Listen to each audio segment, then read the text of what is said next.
महाराष्ट्र में हिंदुत्व की राजनीति लाउड हो गई है।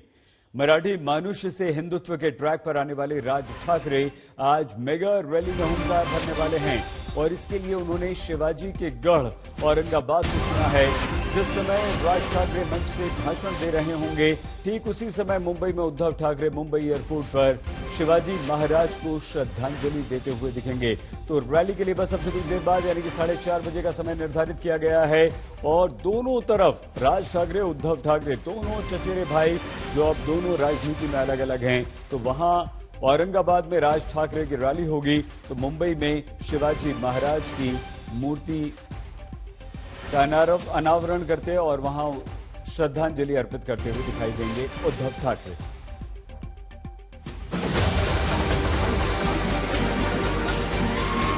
मी धर्मांध नाही आहे, मी धर्माभिमानी आहे। दादागिरी करून याल तर दादागिरी कशी मोडायची ते सुद्धा आम्हाला शिवसेना प्रमुखांनी हिंदुत्वाच्या व्याख्यात समजून सांगितलं आहे। तो भाई भाई का झगड़ा है ना, तो मिठा के मिला दो लोगों को। वैसी महाराष्ट्र डे पर महाराष्ट्र की राजनीति और लाउड होने जा रही है। ठाकरे भाइयों में छोटे राज बड़ी सियासत की ओर कदम भर रहे हैं। इसका आगाज शिवाजी की नगरी औरंगाबाद से कर रहे हैं।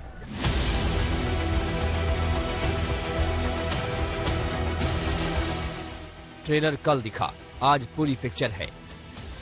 महाराष्ट्र में मस्जिदों से लाउडस्पीकर हटाने का अल्टीमेटम देने वाले राज आज इसी लाउडस्पीकर से हुंकार भरेंगे। जर हिंदुत्व हे जर राष्ट्रीयत्व असेल तर मला राष्ट्रीयत्व जास्ती मान्य आहे।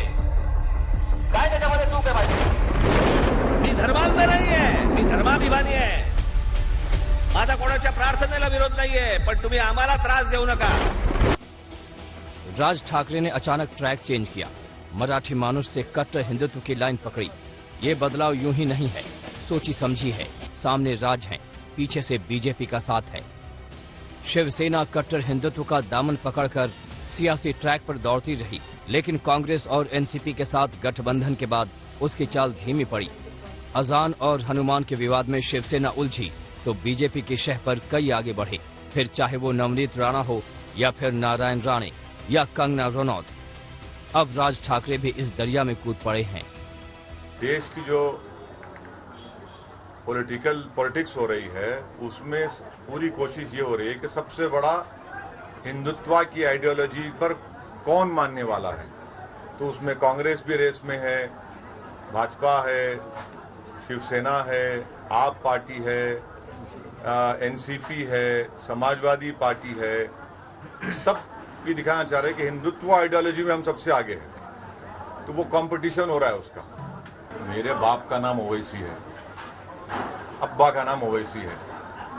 अब संजय रावत ऐसा क्यों बोल रहे मेरे को नहीं मालूम। उनको नहीं बोलना चाहिए ऐसा, उनको ऐसा नहीं बोलना चाहिए। ईद के माहौल में राज ठाकरे की रैली से ओवैसी भड़के हुए हैं। ओवैसी अपनी पार्टी के सांसद की इफ्तार पार्टी में औरंगाबाद पहुंचे। इस मौके पर उन्होंने उद्धव सरकार के साथ साथ बीजेपी को भी घेरा। मुझे लगता था कि ओवैसी सिर्फ मुसलमानों में है और एमआईएम से मुसलमानों में है, लेकिन एम का मतलब यहाँ कुछ और ही दिखता है। हिंदू समाज में भी कुछ ओवैसी निर्माण हुए हैं, एमआईएम निर्माण हुए हैं और वो महाराष्ट्र में इस प्रकार का धार्मिक विद्वेष फैलाकर बीजेपी को मदद करना चाहते हैं। मेरे बाप का नाम ओवैसी है, अब्बा का नाम ओवैसी है। अब संजय रावत ऐसा क्यों बोल रहे मेरे को नहीं मालूम। उनको नहीं बोलना चाहिए ऐसा, उनको ऐसा नहीं बोलना चाहिए। मैं इतना ही कहूंगा, उनको ऐसा नहीं बोलना चाहिए संजय रावत को। ऐसा है ना, संजय रावत तो उस घराने से ताल्लुक है उनका, वो जिम्मेदार आदमी है। अब संजय रावत अगर अपने लीडर के घर का फ्रस्ट्रेशन मेरे पे क्यों निकाल, मेरे को उससे क्या करना है। वो भाई भाई का झगड़ा है ना, तुम बिठा के मिला दो। महाराष्ट्र में 26% मराठी आबादी है, जबकि 64% में उत्तर भारतीय, गुजराती और दूसरे हैं। राज ठाकरे अपनी सियासी जमीन तलाश रहे हैं। पिछले 2 विधानसभा चुनाव में पार्टी सिर्फ खाता ही खोल पाई, जबकि 2009 में एमएनएस को 13 सीटें मिली थी। राज ठाकरे 2024 में कुछ कमाल दिखाना चाहते हैं और इसके लिए कट्टर हिंदुत्व के अलावा कोई और रास्ता नहीं दिख रहा। राज का ये रास्ता बीजेपी को भी रास आ रहा है।